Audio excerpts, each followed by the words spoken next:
सुंदर रिमाइंडर है। मैं एकदम क्षमा चाहती हूँ कि मेरे आंसू नहीं रुकते।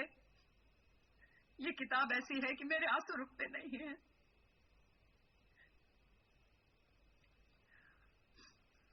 तो ऐसे टाइम पर जब सारे लोग पीड़ित थे कि पूरी पृथ्वी का बैलेंस ही डावाडोल हो गया था, संतुलन नहीं था, ऐसे समय हमारी नारायणी, हमारी वो दैविक शक्ति माता सीता मैया के रूप में मिथिला में उनका जन्म हुआ। कितने खुशी की बात थी। सारी मिथिला एकदम खुश, क्योंकि वो सब जानते थे, वो सारे ज्ञानी थे, उन्हें सब मालूम था कि जो जनक महाराज आज बुला रहे हैं वो कोई सामान्य नहीं है। वो वही विश्व चेतना है जो हम सब में बहती है। वो वही विश्व चेतना है जिसके कारण हम सारे लोग जुड़े हुए हैं। वही विश्व चेतना है जिससे हम ध्यान में जुड़ने की कोशिश करते रहते हैं। क्योंकि मिथिला के जो वासी थे वो बहुत ही आध्यात्मिक रूप से आगे बढ़ चुके थे, तो माता को पृथ्वी से बाहर आते देखकर वो सारे एकदम सेलिब्रेशन करते हैं। इतना सुंदर विवरण है जब माता बाहर आती है।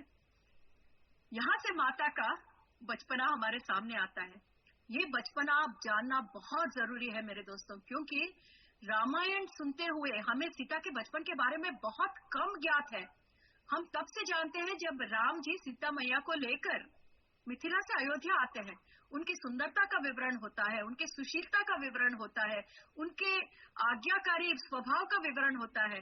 पर वो जो सीता मैया है, वो अब जो हम देखने जा रहे हैं मिथिला में, वो एकदम अद्वितीय है मेरे दोस्तों।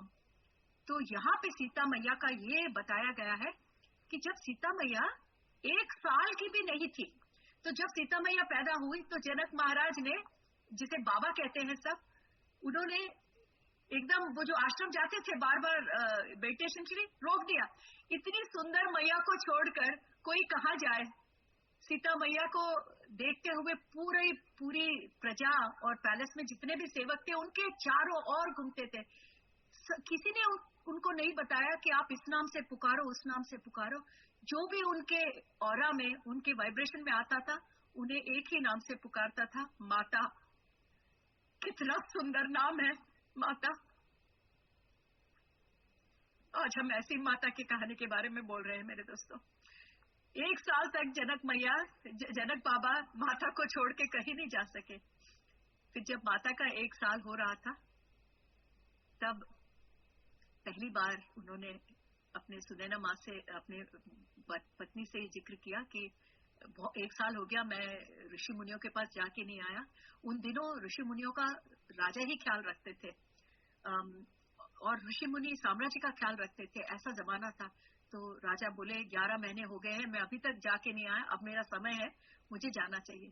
आप ये सुनकर खुश हो गए कि जैसे ही जनक बाबा आश्रम की तरफ जाने के लिए सोचते हैं तो सीता मैया अपने दोनों हाथ उठाकर बाबा कहती है कि मुझे भी लेके जाओ। सुनैना माँ कहती है इतने छोटे बच्चे को आप आश्रम ले जाओगे? पर बाबा तो जानते हैं ये उम्र में भले ही छोटी हो पर सबकी मैया है, ऐसे माँ के लिए डरने की क्या आवश्यकता। तो हमारे माता को लेकर जनक महाराज पहली बार आश्रम ले जाते हैं। आलेख्या जी, आपको बताना होगा जब समय हो जाए, क्योंकि मैं ये जो नदी है मैं इसमें डूब गई हूँ। मैं ऐसे बोलती ही जाऊंगी जब तक आप मुझे नहीं बताओगे। मुझे समय का कोई ज्ञात नहीं है, तो आप मुझे पार्ट 1 सुनेंगे। अवश्य अवश्य। Thank you very much, thank you very much. तो माता जब अपने पिताजी के साथ उस जंगल में जाती है जहां पर आश्रम है, तो वहां पे आपको सीता का एकदम रूप क्या है यहाँ से हम ज्ञात करते हैं। एकदम दिमाग बौखला जाता है, 1 साल की बच्ची नहीं है। तो इसी बीच हम अपने मीनाक्षी को भूल गए हैं। तो ये सब मीनाक्षी के द्वारा ही तो हम जान रहे हैं।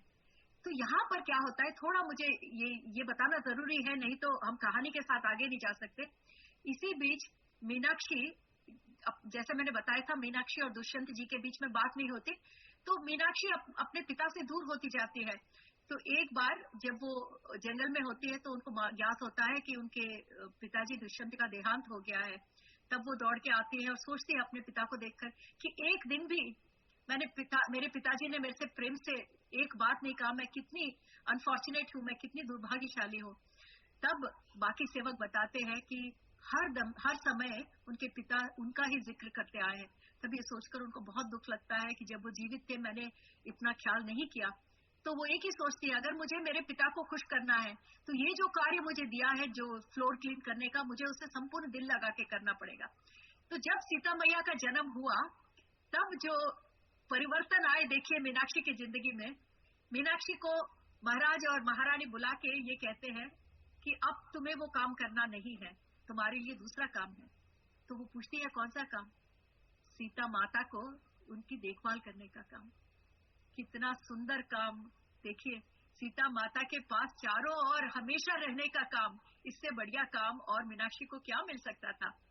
तो मीनाक्षी खुशी से बावली हो जाती है, क्योंकि माता का ये जो आकर्षण है, जो शक्ति है, वो सब महसूस कर सकते हैं। तो वो कहती है कि ये नहीं कि मैं ये फ्लोर क्लीन करने का काम नहीं करना चाहती, पर माता के पास रहने का जो आनंद है उसके कारण मैं बिल्कुल स्वीकार करके मैं खुशी मैं माता का भार अपने ऊपर लेने के लिए तैयार हो गई। तो इस समय से अब माता के साथ मीनाक्षी हमेशा रहती है, एकदम हमेशा मीनाक्षी को माता के साथ ही रहना है। फिर उन दिनों जब मैंने बताया था जनक महाराज लेके जाते हैं उन्हें, तो उनके साथ मीनाक्षी भी जाती है। मीनाक्षी इसलिए जाती है कि वो दाई है, उनकी नानी है। तो सुनैना माँ तो घर पे उनको पैलेस और किंगडम देखना है, उनको साम्राज्य देखना है। तो जनक बाबा के साथ हमारी सीता मैया जो 1 साल से भी कम है, लगभग 1 साल के पास आ रहे हैं, उनके साथ मीनाक्षी जी आश्रम जाती है। तो उनका यही रहता है कि जनक बाबा वहां जाके आश्रम में ऋषि मुनियों से बात करते रहते हैं कि कैसा चल रहा है साम्राज्य, हमें और क्या करना चाहिए। तो उन दिनों राजाएं सारे सोच विचार सब ऋषि लोग से करते थे, क्योंकि ये माना जाता है कि ऋषि और जो योगी है उनके विचार बहुत उत्तम होते हैं और वो मानव के कल्याण के बारे में ही सोचते हैं। तो जो अच्छे राजा थे वो सब अपने ऋषि मुनियों से समय समय पर विचार करते थे। तो जनक महाराज भी उस टाइम पर आश्रम में उनसे बात कर रहे हैं। तो यहाँ पे सीता मैया का ख्याल करते हुए मीनाक्षी दूसरे झोपड़ कहते हैं, हट कहते हैं, उसमें आराम से कुटीर में बैठी हुई। उनकी आंख लग जाती है, नींद आ जाती है, और जब बीच रात में उठती है तो वहां पे माता नहीं है उनके बगल में। बहुत विचलित हो जाती है और सारा जगह ढूंढती है, अब आधी रात कहाँ जाके ढूंढे।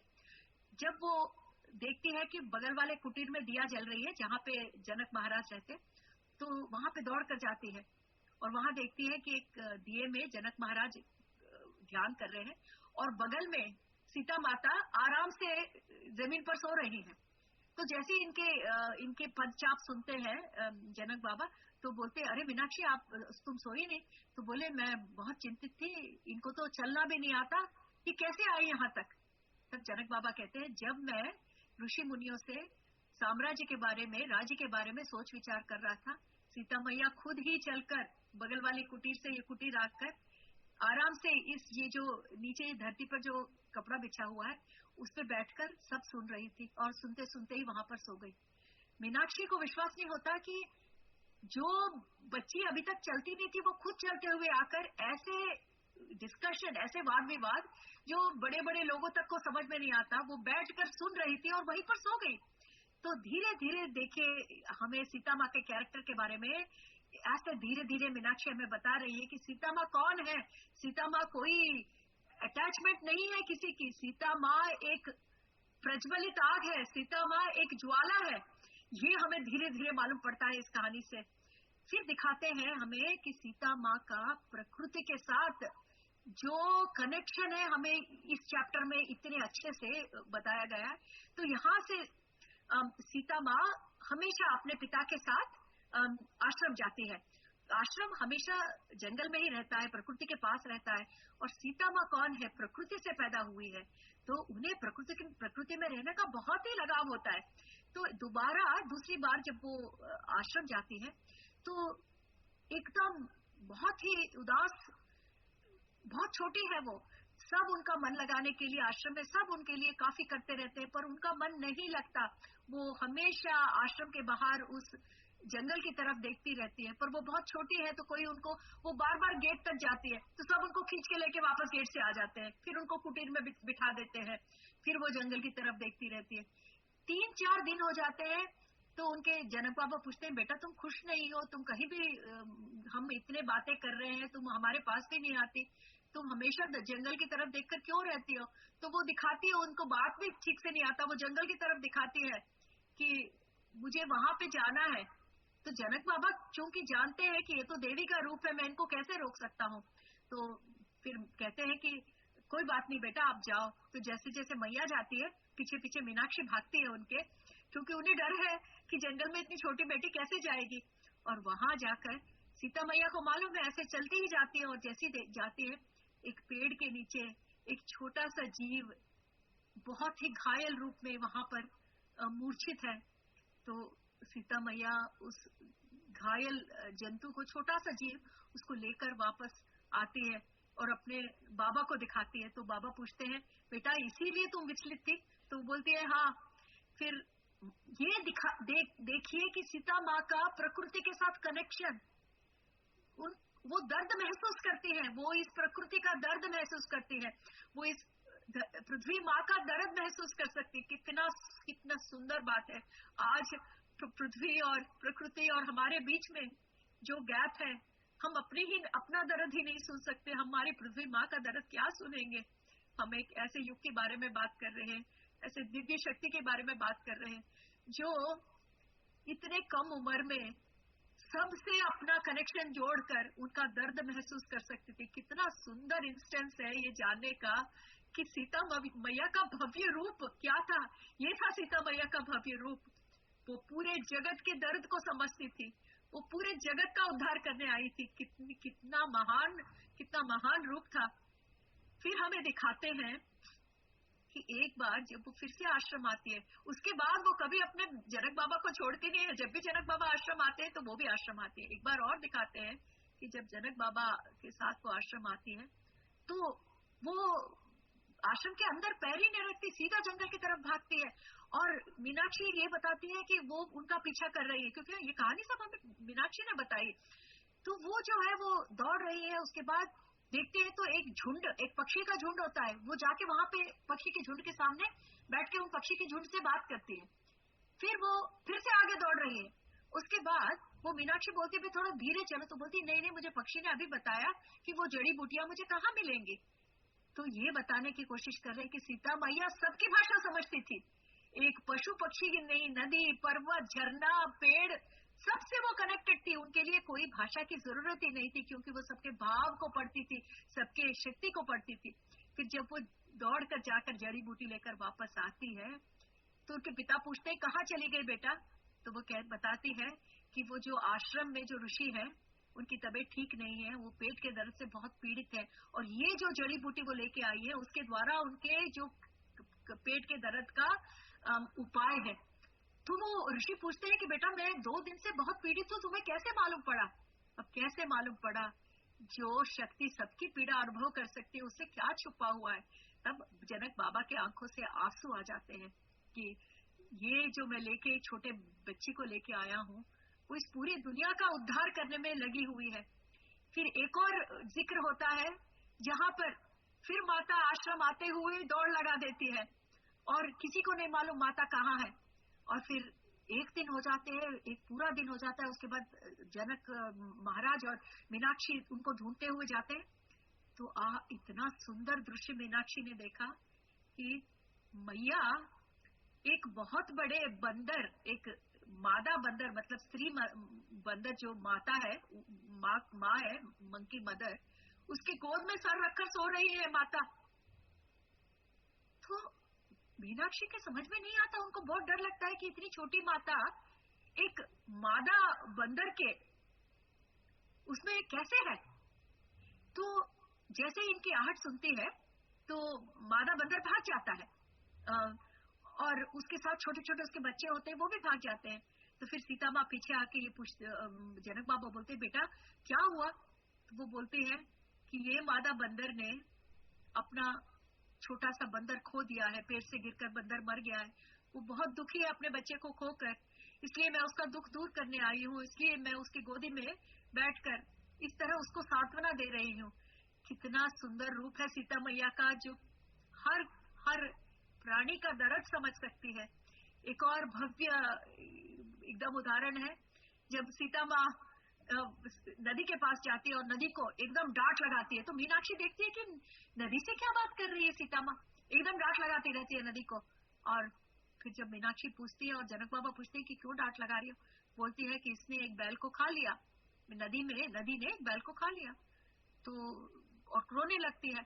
तब जनक बाबा बोलते हैं, बेटा चिंता नहीं करो, मैं तुम्हें बिल्कुल आश्वासन देता हूँ कि ऐसी बैल को मैं ले जाकर जिसने भी खोया है मैं उसको दे दूंगा।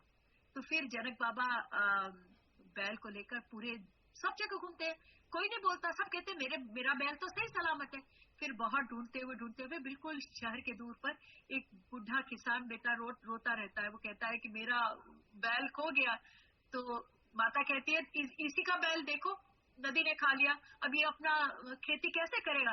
कितना करुणा देखो, एक फार्मर, एक किसान का बैल चला गया, वो जाकर नदी को डांट कर आई, तब वो बैल उसको देते हैं। पर तब बाद में नदी बताते हैं कि ये कर्म है, वो बैल का कर्म था जो मुझे ले जाना पड़ा। फिर माता आके नदी से फॉरगिवनेस भी मांगती है। मतलब देखो, जैसे हम आपस में बात करते हैं, माता ऐसे प्रकृति से बात कर रही है। तो दोस्तों, हमने वो कनेक्शन खो दिया है, वो हम कनेक्शन बिल्कुल भूल गए हैं कि हमें और इस प्रकृति में क्या कनेक्शन है। इसीलिए वापस हमें वो याद दिलाने के लिए ही ये किताब हमारे सामने आई है। उनके सामने ये पृथ्वी का, ये प्रकृति का कोई भी कष्ट वो एकदम सहन नहीं कर पाती थी। ये दिखाते हैं कि जब माता थोड़ी बड़ी हो जाती है, 8-9 साल की, जब एक बार उनको न्योता आता है, इन्विटेशन आता है कि कोई नया आश्रम खुला है, नया हर्मिटेज खुला है, राजा को और सीता माँ को बुलाते। तो सीता माँ वहां जाती है तो कहती मैं अंदर नहीं आऊंगी। तो लोग पूछते कि ऋषि बोलते हमने क्या गलती की है बेटा, आप क्यों नहीं अंदर आओगी। तो वो बताते हैं तुम लोगों ने आधा जंगल पूरा साफ कर ये आश्रम बनाया है, इतने पेड़ तुम लोगों ने काटे हैं, इस तरह करते हो अपने प्रकृति के साथ, प्रकृति का व्यवहार इस तरह होता है। तो वो ऋषि मुनि पूछते हैं कि फिर हम क्या करें, हम कैसे बनाएं।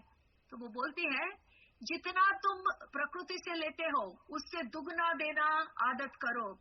इस पृथ्वी का एक ही नियम है, अगर तुम्हें कुछ लूटना है या लेना है तो याद रखो कि उससे दुगना देना याद रखो। हम तो वो भूल ही गए हैं मेरे दोस्तों, हमें तो एक ही आता है, लेना ही लेना। हम क्या देते हैं दोस्तों, हम सोचते हैं हमारा जन्म सिद्ध अधिकार है। अगर हम प्रकृति से कुछ लेते हैं तो हम बड़ा गर्व महसूस करते हैं कि हमारा जन्म सिद्ध अधिकार है।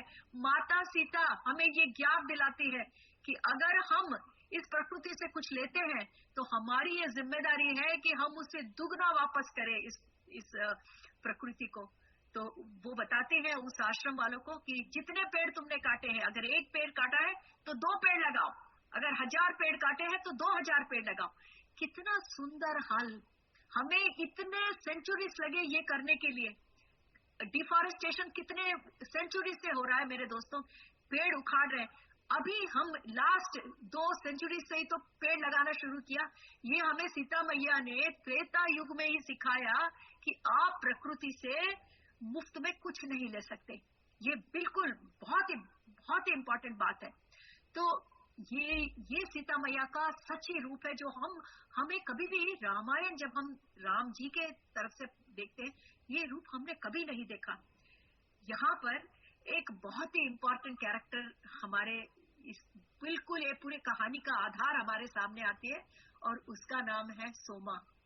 तो ये टाइम है जब सीता मैया बड़ी हो रही है और यहाँ पर उनके पैलेस में एक लड़की खुद ही आ जाती है और ये कहती है कि मुझे काम चाहिए। तो जनक बाबा उन्हें सीधा, वो सीता मैया से एक कुछ उम्र बड़ी है, जैसे 2-3 साल ही सीता मैया से बड़ी है, तो वो कहते तुम उनके सखी के रूप में रहो।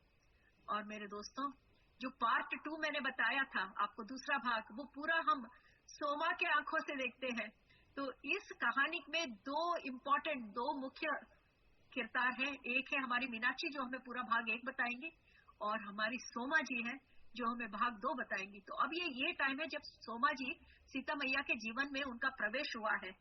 पर ये है कि ये जो सीता मैया है और सोमा जी का जो कनेक्शन है ये लड़की का एकदम अद्वितीय। वो सीता मैया के कुछ बोले बगैर ही सब समझ जाती है। अगर सीता मैया को मीठा खाना है तो सोमा जी ने बना ही दिया होगा उसको। अगर सीता मैया को कोई फल खाना है तो वो फल आगे ही लाके सोमा रख देती है।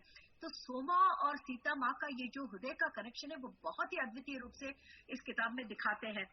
और एक बार अब माता जैसी जैसी बड़ी होती है तो माता अपना रूप उनको समझ में आता है। तो माता का एक ये होता है टेंडेंसी कि उन्हें जैसे ही चांस मिले तो वो जाकर जंगल चली जाती है और ध्यान में बैठ जाती है। तो उनका ध्यान में बैठना उनके लिए उनके अपने से कनेक्शन है। पर जनक बाबा को एक बात का थोड़ी चिंता रहती है कि ये नारायणी है, अगर ये ज्यादा मेडिटेशन में अंदर चले जाए तो वो अपने उस सेलेस्टियल रेल्म जिसे कहते हैं हम देविक लोक में चली जाएगी तो फिर मैं वापस उनको कैसे लेके आऊंगा। तो इसलिए बहुत ध्यान रखते रहते कि माता ज्यादा ध्यान नहीं करे ध्यान, पर इतना नहीं कि मैं उनको वापस नहीं ले। पर ये कभी किसी से कहते नहीं है जनक बाबा। ये सब उनके मतलब उनके मन की बात होती है। तो ये बताने की एक बार कोशिश करते हैं कि हर बार जब ये जंगल में जाते हैं तो मीनाक्षी और सोमा हमेशा मतलब उनके साथ रहती है। तो माता को मीनाक्षी पर बहुत ही सहानुभूति रहती है। और एक बार माता बताती है कि जो मीनाक्षी है, मीनाक्षी को हमेशा ये क्वेश्चन रहता है कि ऐसा कौन सा मतलब दुर्भाग्य उनके फैमिली पे था जो दुष्यंत पिता ने कभी बताया नहीं। तो इसका थोड़ा परिचय हमें ये माता देती है कि जो मीनाक्षी के जो बहुत पूर्वज हैं, एक बार उनके साथ मतलब उनका जो मूल पुरुष है उन्होंने किसी सेज को महायोगी को क्रोधित कर दिया। तो उस क्रोध में उन्होंने आकर ऐसा शाप दिया है, ये मैं मीनाक्षी के मतलब ग्रेट ग्रैंडफादर को मतलब ये शाप मिला कि तुमने जो कार्य किया, उन्होंने गलत ही किया था, तुमने जो कार्य किया उसके कारण तुम्हारी कई पीढ़ियां इसका रिजल्ट देखेंगी। तो गलती किसने की थी? गलती वो 4 पीढ़ी के पहले। पर उसके कारण क्या हो रहा था कि जो भी उनके फैमिली में शादी करके आता है उनकी बीवी की मृत्यु हो जाती है, बच्चे मर जाते हैं, एक कोई बचता है जो नेक्स्ट जनरेशन में जाता है। इसीलिए दुष्यंत मीनाक्षी को हमेशा कहते हैं कि तुम शादी नहीं करोगी। मीनाक्षी को जब उसके पिताजी रहते हैं बहुत शादी करने का दिल होता है, पर दुष्यंत जी कहते हैं हमारे भाग्य में शादी नहीं लिखा है, क्योंकि अगर तुम शादी भी करोगी तो या तो तुम्हारा पति मर जाएगा या तुम्हारे बच्चे मर जाएंगे। पर बताते नहीं कि ऐसा क्यों। तो सीता मैया अब जब ये लोग जाते हैं तो सीता मैया ये उनको बताने की कोशिश करती है कि ये एक ऐसा शाप है जो उनके पूर्वजों को मिला है। और ये बात करते हुए वो जनक महाराज से सीता माँ का इतना सुंदर वार्तालाप है। वो कहती है कि ये कहाँ का न्याय है कि जो ऋषि जिनके पास इतनी वाक शक्ति है वो अपने वाक शक्ति का दुरुपयोग करे, क्योंकि जिन्होंने गलती की है उसको श्राप दे, पर इतनी पीढ़ियों तक श्राप देना ये ठीक नहीं है। मैं इसलिए बता रही हूँ मेरे दोस्तों कि यहाँ से ही मेन बिल्कुल बहुत बड़ा सोसाइटी में चेंज यहाँ से आता है सीता मैया के कारण। तो सीता मैया ये कहती है कि जो आज के ऋषि हैं, मतलब जो उस टाइम के ऋषि हैं, वो सत्ययुग के ऋषि जैसे नहीं है, क्योंकि सत्ययुग में जो ऋषि थे उनके वाक में बहुत शक्ति थी, उनके वाक में शक्ति थी और उनका मन जो था बिल्कुल क्लीन था। जब वो न्याय करते थे उस समय पर न्याय व्यवस्था कुछ थी नहीं मेरे दोस्तों, ऋषि मुनि ही न्याय करते थे। और जो न्याय करता है वो उसे भावनाओं से सोच से परे होना चाहिए, क्योंकि जब आप न्याय करते हो आप उन सब से उठकर लोक कल्याण के लिए आपको न्याय करना है। तो सत्य युग में जो ऋषि थे वो सब ऐसा ही न्याय करते थे। पर धीरे धीरे जब त्रेता युग शुरू होकर द्वापर युग की तरफ आने लगा, जैसा कि मैंने आपको बताया था उस काल चक्र में, धीरे धीरे ऋषि के वाणी में भी थोड़ा थोड़ा बदलाव आना शुरू हो गया। वाणी में बदलाव के पहले उनके मन में बदलाव आने लगा। अहम जिसे हम प्राइड कहते हैं, उनके मन में धीरे धीरे उठना शुरू हो गया। तो जब भी कोई गलती होती थी और वो शाप, ऋषि क्या करते हैं, या तो वो ब्लेसिंग्स देंगे या फिर श्राप देंगे। ब्लेसिंग्स वो अच्छे काम के लिए देते हैं, पर श्राप ऐसे चीजों में होना शुरू हो गया, छोटी छोटी गलतियों में इतने लंबे श्राप, ताकि लोग पीढ़ियों पीढ़ियों तक पीड़ित रहते थे। तब सीता माँ ने जनक बाबा से कहा कि हमें ये बदलना पड़ेगा। एक आदमी के श्राप के कारण इतनी पीढ़ियां पीड़ित हो रही है, क्योंकि वो मीनाक्षी के श्राप से बहुत भली भांति परिचित थी और इतना उनका दयालु स्वभाव था कि वो मीनाक्षी के सर पे से वो श्राप का साया निकालने की इतनी कोशिश करती हैं। ये भी दिखाते हैं कि वो कई बार मीनाक्षी के सर पर हाथ फेरती है, फिर कहती है कि अरे निकल नहीं रहा। मतलब ये बताने की कोशिश कर रहे हैं कि वो ऋषि मुनि का श्राप जो है उनके वाणी की सिद्धि है। जब आपके वाणी में इतनी सिद्धि होती है तो आपको 1000 बार सोचना पड़ता है कि आपके मुंह से जो निकल रहा है उसका क्या परिणाम होगा। मेरे दोस्तों, हमारे ध्यानियों के लिए भी ये बहुत जरूरी है कि हम जो सोचते हैं वो 2 बार सोचें, जो बोलते हैं वो वाणी हम 10 बार सोचें हमारे मुंह से निकलने के पहले, क्योंकि हम जो भी कार्य करते हैं उसके पीछे हमारी सोच और हमारी वाणी रहती है। सीता मैया ने इतने अच्छे रूप से हमें ये परिचित करवाया कि जैसे जैसे हम ध्यान में जाकर अपनी शक्ति से परिचित होते हैं, हमें और भी ज्यादा केयरफुल रहना चाहिए, क्योंकि जो हमारी वाणी होती है उसका पावर धीरे धीरे बढ़ने लगता है। तो इसीलिए जब भी हम बोलते हैं 2 बार सोच के बोलिए, ताकि ये मैनिफेस्टेशन जो हमारे कारण होता है वो सही रूप से होए, उसका दुरुपयोग नहीं होए। ये एग्जाम्पल हमें त्रेता युग में सीता माँ ने दिया है कि वहां पर धीरे धीरे ऋषि मुनि भी ऐसे टाइम से गुजर रहे थे जहाँ उनके मन में भी भेदभाव शुरू हो गए थे, उनके मन में भी इच्छाएं शुरू हो गई थी, उनके मन में भी लोक कल्याण से पहले स्व कल्याण ज्यादा प्रायोरिटी हो रहा था। इस टाइम पर सीता माता ने जनक बाबा से ऐसी बातें की है, स्वशासन, जैसे मैंने बताया था आपको, सेल्फ एडमिनिस्ट्रेशन, सेल्फ गवर्नेंस। किस युग की बात कर रहे हैं मेरे दोस्तों? 7000 साल पहले सीता मैया और जनक बाबा एडमिनिस्ट्रेशन, शासन के बारे में बात कर रहे हैं, लोकतंत्र के बारे में बात कर रहे हैं, जहाँ पे वो एक ऐसा समाज लाना चाहते हैं जहाँ पे राजा नहीं, स्वयं प्रजा अपना परिपालन करती हो। कैसे करें? जहाँ पे हर गांव में एक समिति बनाई जाए, जिसे हम इंग्लिश में काउंसिल कहते हैं, एक समिति बनाई जाए और वो समिति के सभ्य उस गांव में से चुने जाए। यही तो सेल्फ गवर्नेंस है ना मेरे दोस्तों। आज हम क्या कर रहे हैं? हम खुद चुनते हैं जो लीडर हमें चाहिए, हम अपने समिति का खुद चयन करते हैं। ये आज का नहीं है मेरे दोस्तों, ये हमारी सीता मैया और जनक बाबा का देन है। तो ये देखिए सीता मैया कैसे कैसे निर्णय, कैसे कैसे डिसीजंस लेती आई है इतने छोटे उम्र में। ये क्या हमें ज्ञात था जब हम रामायण पढ़ते थे?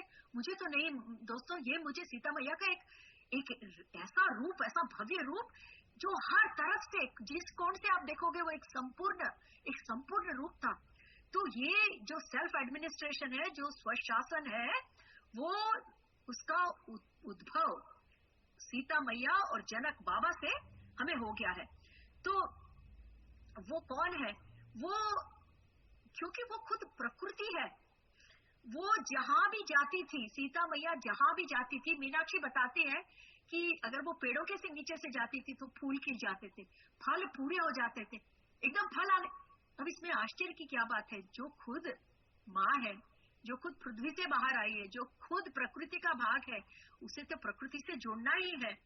तो इतना कनेक्शन होते हुए मेरे दोस्तों, स्वशासन का जब उन्होंने पहली बार मतलब ये किया, तो जनक बाबा हर विलेज में, हर गांव में जाकर सबको बैठाकर कि तुम्हें स्वशासन करना है, तुम्हें अपना समिति खुद चुनना है। सारे रोने लगे, नहीं जनक बाबा हमें तो आप चाहिए। पर जनक बाबा को आगे की बात मालूम थी, सीता मैया आई है तो ये हमेशा यहाँ रहेंगी नहीं, क्योंकि उन्होंने शपथ ली थी। मैंने पहले बताया था आपको कि उनकी शपथ जो वो छोटे छोटे प्राणियों से करते हैं कि सीता मैया को मैं अपने तक नहीं रखूंगा, मैं अपने लिए नहीं यूज करूंगा, मैं पूरे संसार के लिए इनको छोड़ दूंगा। तो उन्होंने अपनी बात कभी नहीं भूली। तो उनको मालूम था कि सीता मैया हमेशा मिथिला में नहीं रहेंगी, एक टाइम आएगा कि सीता मैया चली जाएंगी। जब सीता मैया चली जाएंगी, जनक बाबा कितने दिन रहेंगे? वो भी चले जाएंगे अपने ध्यान करने। तो इस परिस्थिति में जब मिथिला में कोई राजा नहीं रहेगा तो इस मिथिला के वासियों का क्या होगा? इतना सब सोचते हुए सेल्फ गवर्नेंस, स्वशासन का इंट्रोडक्शन वहां पे जनक बाबा ने किया। कितनी सुंदर सोच है, कितने आगे की सोच है। और यही माता की इम्पोर्टेंस है कि वो इतना आगे का सोच सकती थी। वहां तक नहीं, वो हमारे बारे में, आज के युग में हमारे बारे में अगर वो सोच सकती थी तो 100 साल 200 साल आगे के बारे में सोचने के लिए तो कोई डिफिकल्टी नहीं है उनकी। तो ये जो पहला भाग हम खत्म करने के पहले हमें स्वयंवर का जरूर जिक्र करना है। तो यहाँ पर अब सीता मैया हमारी बड़ी हो रही है, सब हर गांव जाके जहाँ पे लोगों की सहायता करती है, यहाँ तक कि खुद हल लेकर फार्मिंग के लिए वो किसान को सहायता करने के लिए आती थी। और उन दिनों जो जनक बाबा ने जो नया हल बनाया था, हल मतलब प्लाव, वो इतना भारी था कि सिर्फ जनक बाबा थोड़ा हट्टे कट्टे थे, वो जाके आराम से उठा के, वो कभी नहीं सोचते थे कि मैं राजा हूं। पर उन्होंने सीता को ये सिखाया कि ये जो भौतिक शक्ति है वो हो या नहीं हो, उससे कोई मतलब नहीं। तुम अपने अंदर की शक्ति से कोई भी काम कर सकती हो।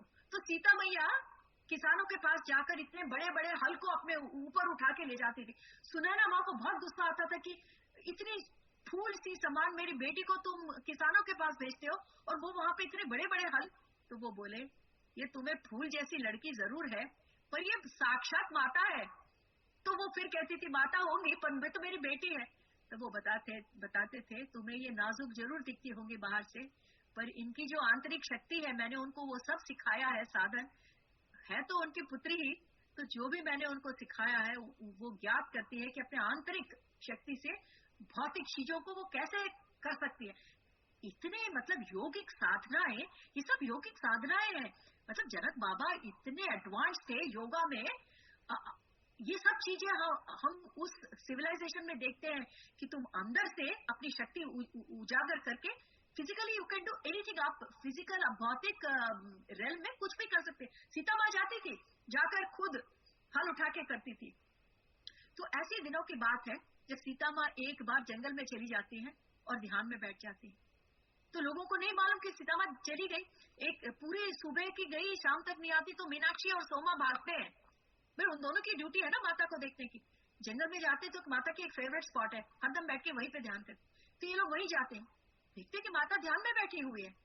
तो जो फल लेके जाते हैं, पानी लेके जाते हैं, माता ने न पानी छुआ, न रात हो जाती है, माता उठती नहीं है। वो कितने भी आवाज लगाओ माता नहीं आती। तो ये लोग वापस आते हैं बहुत डरे हुए।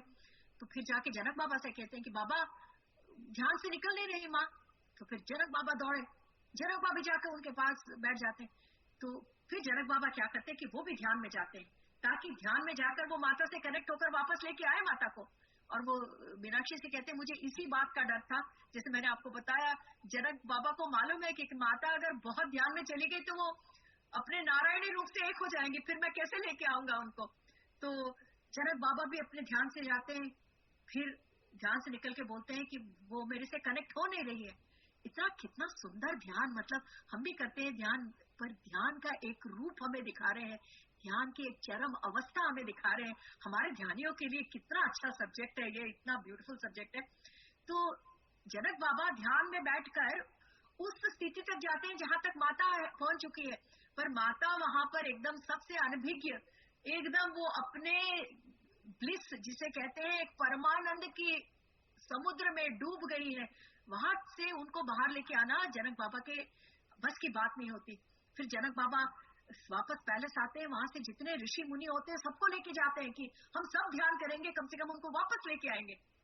सब करते, कुछ नहीं होता। फिर बहुत चिंतित हो जाते हैं, अब क्या करें, माता को वापस कैसे लेके आए। फिर जब दोबारा जनक बाबा फिर मेडिटेशन में बैठते हैं, ध्यान में, फिर थोड़ी देर बाद वापस आते हैं, उनके मुंह में उनके मुख पर एक हंसी रहती है और वो बोलते हैं माता आ रही है वापस। और फिर 5 मिनट में माता आंख खोल देती है। फिर जनक बाबा पूछते हैं उनसे कि क्या हुआ पुत्री, तुम्हें इतनी देर कैसी लग गई। तो वो बोलती है कि मैं अपने नारायणी तत्व में खो गई थी। फिर एक प्रेम की भावना मेरे ऊपर एकदम छा गई और वो प्रेम मुझे वापस यहाँ तक लेकर आई। तो पूछते हैं जनक, वो क्या, वो प्रेम की भावना क्या थी। तो वो बोलते हैं मुझे मालूम नहीं, वो कहाँ से आ रही थी भावना मुझे मालूम नहीं, पर वो एक प्रेम की भावना थी जिसे मेरी शक्ति ने उस शक्ति से जोड़ दिया है। तो वो बोलती है बाबा जो भी मैं जिससे भी शादी करूंगी वो वही शक्ति है जो मुझे वापस लेकर यहाँ फिर आपके पास लेकर आई। तो जनक बाबा समझ जाते हैं कि अब स्वयंवर का समय आ गया है, तो वो स्वयंवर का ऐलान कर देते हैं। पर कैसे ढूंढे उस शक्ति को जिसके कारण माँ फिर वापस आई? तो माता को भी लगता है मैं कैसे जानूंगी कि वो कौन सी शक्ति थी जिससे मेरा ये संबंध जुड़ गया इस ध्यान में, और वो जिसने मुझे वापस इतने खुशी के साथ मुझे वापस इस धरती पे लेके आए। मैं अगर विवाह करूंगी तो उसी एनर्जी से करूंगी। तो जनक बाबा कहते हैं कि बेटा चिंता की बात नहीं करो, जब वो टाइम आएगा आप खुद ही जान जाओगे कि वो शक्ति कौन है, तो आप उसके बारे में चिंता न करो। तो स्वयंवर का दिन आ जाता है और सीता मैया किसानों के खेतियों में हल लेकर कर रही है। सुनैना माँ कहती है आज स्वयंवर है, शाम को आज भी जाना है तुम्हें? तो बोलती है नहीं पिताजी तो जा नहीं पाएंगे क्योंकि काफी अतिथिगण आए हुए हैं, कम से कम मुझे जाना है। तो वो हल लेकर करती रहती है।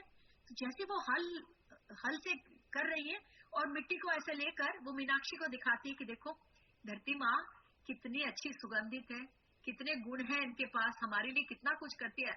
एकदम रुक जाती है वो बात करते करते। तो मीनाक्षी पूछती है माता क्या हुआ? तो बोलती है वो शक्ति जो मुझे वापस लेकर आई थी इस धरती पर, अभी मैं उसका आभास कर रही हूँ, मुझे महसूस हो रहा है कि वो शक्ति यहीं कहीं है। और फिर वो उस शक्ति को ढूंढने के लिए कोशिश करती है। तो दूर पर, खेत के दूर पर वहां पे एक रथ रुका रहता है और वहां पे 2 राजकुमार दिखते हैं। तो हमारे राम जी और लक्ष्मण जी पहुंच चुके हैं मिथिला, और उनकी वो एनर्जी वो महसूस कर सकती है। तो वो जब तक दौड़ कर जाती है वहां से रथ निकल जाता है, तो वो किसान से पूछती है कि वो कौन थे जो वहां पे खड़े हुए थे। तो वो बताते हैं कि अयोध्या से आए हुए 2 राजकुमार हैं, राम और लक्ष्मण। तो पूछती है क्या वो स्वयंवर के लिए आए हुए? तो वो कहती है स्वयंवर के लिए नहीं, वो महादेव के धनुष देखने के लिए आए हैं। तो जैसा कि आप सबको मालूम है, ये तो बात ये कहानी में हम सब जानते हैं कि जब सीता का स्वयंवर हुआ था तो जनक महाराज ने एक शर्त रखा था कि जो महादेव का जो धनुष है वो जो जनक बाबा के पास है, जो उसे उठा सकता है वही सीता से विवाह करेगा। तो जो लोग ये कहानी नहीं जानते उनके लिए जस्ट थोड़ा सा इंट्रोडक्शन कि जब परशुराम ने अपना अवतार खत्म किया, जाने के पहले उन्होंने अपना वो धनुष जो महादेव ने दिया था, वो ये सोच रहे थे ये धनुष मैं कहाँ रखूं, ऐसा कौन सा मनुष्य है जो इसकी देखभाल कर सकता है। तो उस समय जनक साम्राज्य उनके सामने आया, तो परशुराम जी ने आकर जनक जी को वो धनुष दिया और कहा इसकी हिफाजत आपको करनी है। और इतना ही बताते परशुराम जी और चले जाते हैं। उसके बाद जनक जो भी एक के बाद एक जनक आए, उनका यही फर्ज था कि वो उसका देखभाल करें। जब सीता बहुत छोटी होती है, तो ये कहानी हम जानते होंगे कि जब सीता की गेंद कहीं चली जाती है और सीता ढूंढते हुए जाती है, तो वो गेंद उनकी महादेव के धनुष के पास चली जाती है। तो सीता एक हाथ से 1 साल की बच्ची उस धनुष को बगल में करके